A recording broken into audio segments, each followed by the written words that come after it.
لیکن آپ کو حیرت ہوگی، تعجب ہوگا کہ یہ لوگ ایک جھوٹی روایت بہت بڑی شان سے بیان کرتے ہیں، بڑی شان جس کا کوئی سر پیر نہیں ہے۔ کہتے ہیں کہ اللہ کے نبی صلی اللہ علیہ وسلم ایک مدینہ کے راستے سے جاتے تھے تو ایک بڑھیا تھی جو آپ صلی اللہ علیہ وسلم پر کوڑا کرکٹ پھینکتی تھی، تو وہ روز اللہ کے نبی صلی اللہ علیہ وسلم وہاں سے گزرتی تھے اور وہ جمع کر کے رکھتی تھی، جیسے دیکھتی کہ اللہ کے رسول آ رہے ہیں وہ بڑھیا پورا کوڑا کرکٹ جو جمع کی ہے اللہ کے نبی صلی اللہ علیہ وسلم کے اوپر پھینک دیتی تھی۔ ایک دن کوڑا کرکٹ بڑھیا نے نہیں پھینکا تو اللہ کے نبی صلی اللہ علیہ وسلم اس کے گھر میں پہنچ گئے تو پتہ چلا وہ بیمار ہے، تکلیف میں ہے، پھر اللہ کے رسول نے اس کی مدد کی۔ پھر یہ پورا واقعہ بیان کرتے ہیں۔ میرے بھائی یہ جھوٹی روایت ہے، یہ بنی روایت ہے۔ یہ لوگ سائے کے بارے میں کیا کہتے ہیں؟ سایہ نہیں تھا تاکہ کوئی کچل نہ سکے، اور دوسری طرف آپ یہ جھوٹی روایت بیان کرتے ہیں کہ روزانہ ایک بڑھیا کوڑا کرکٹ پورے جسم پہ پھینکتی تھی۔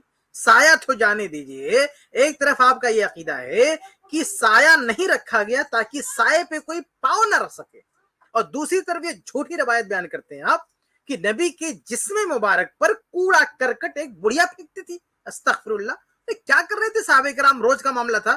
اللہ کے نبی صلی اللہ علیہ وسلم جنہوں نے صفائی ستھرائی کی تعلیم دی ہے، نظافت کی تعلیم دی ہے، کیا یہ توقع کی جا سکتی ہے امام الانبیاء سے کہ ایک مرتبہ کہیں کسی نے کوڑا پھینک دیا دوبارہ اس راستے سے گزریں گے یا اس پہ کوئی کارروائی نہیں ہوگی؟ اور مدینے کی بات ہے۔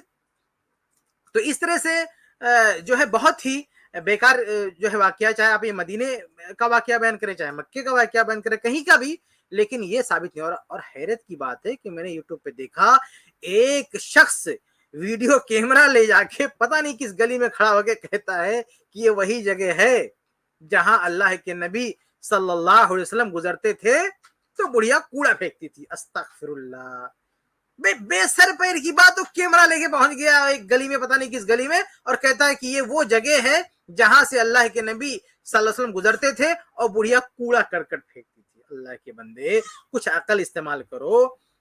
یا کیا یہ ممکن ہے؟ آپ سوچو، کیا یہ ممکن ہے کہ ایک کوئی بڑھیا ڈیلی جو ہے اللہ کے نبی صلی اللہ علیہ وسلم کا انتظار کرتے بیٹھے کہ روزانہ اللہ علیہ وسلم ایسے گزرتے ہیں؟ اور کیا مطلب آپ سوچیں، کیا ہمارے نبی صلی اللہ علیہ وسلم اس راستے سے روزانہ گزرتے تھے؟ یعنی کون سا کام تھا کہ روزانہ وہاں سے گزر ہوتا تھا؟ کیا کام تھا؟ اور وہ بڑھیا سارا کام دھندا چھوڑ کے کوڑا اکٹھا کر کے بیٹھی رہتی تھی۔ کیا اللہ کے وسلم کوئی مطلب ایک خاص وقت تھا اسی ٹائم جاتے تھے اللہ کے وسلم؟ اس سے آگے پہلے نہیں جاتے، اور یہ بڑھیا وہاں بیٹھی رہتی تھی کوڑا کرکٹ لے کے کہ ابھی آئیں گے میں اوپر پھینکوں گی۔ استغفر اللہ۔ اور اللہ کے رسول وہاں گزرتے تھے، اور یعنی روزانہ اگر آپ گزرتے تھے تو اللہ کے رسول کو پتہ چل جاتا نا کوئی کوڑا کرکٹ پھینکنے والا، تو اللہ کے نبی صلی اللہ علیہ وسلم ہٹ جاتے، کنارے ہو جاتے، نہیں جاتے، کوئی مسئلہ کوئی بات چیت کرتے۔ لیکن یہ کہ روزانہ کوڑا کرکٹ، وہ بھی گھر کا کوڑا کرکٹ، اور سر پہ گرنے جا رہے ہیں، تو یہ جھوٹی روایت ہے۔ اور یہ اس طرح کی روایات پیش کر کے اپنے آپ کو محب رسول کہتے ہیں، عاشق رسول کہتے ہیں۔ یہاں اللہ کے نبی صلی اللہ علیہ وسلم کی توہین نہیں ہوتی کہ جو نبی طہارت کی صفائی ستھرائی کا حکم دے کے گئے، نظافت کا حکم دے کے گئے۔ ہماری حدیث کی کتابیں شروع ہوتی ہیں کتاب الطہارہ سے، جو نبی یہ سکھا کے گئے۔ آپ کہتے ہو کہ روزانہ کوڑا کرکٹ پھینکا جاتا تھا نبی پر، یہاں توہین نہیں ہوتی ہے۔ اور سائے پر کہتے ہو کہ کسی نے قدم رکھ دیا تو توہین ہو جائے گی، حالانکہ وہ ممکن بھی نہیں ہے۔ تو یہ عجیب و غریب خیالات ہیں ان کے، عجیب و غریب اعتقاد ان کے۔ السلام علیکم ورحمۃ اللہ وبرکاتہ۔ اس کلپ کی فل ویڈیو دیکھنے کے لیے ہمارے چینل پر ضرور آئیں۔ آئی پلس ٹی وی نے ایک نیا یوٹیوب چینل شروع کیا ہے جس کا نام ہے آئی پلس ٹی وی اختلاف کا حل۔ اس چینل پر صرف اختلافی مسائل پر ویڈیوز آئے گی، لیکن دلائل کے ساتھ اور بھائی چارگی کے ساتھ۔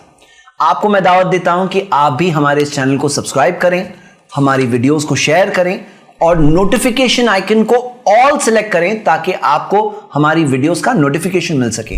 جزاک اللہ خیر، والسلام علیکم ورحمۃ اللہ۔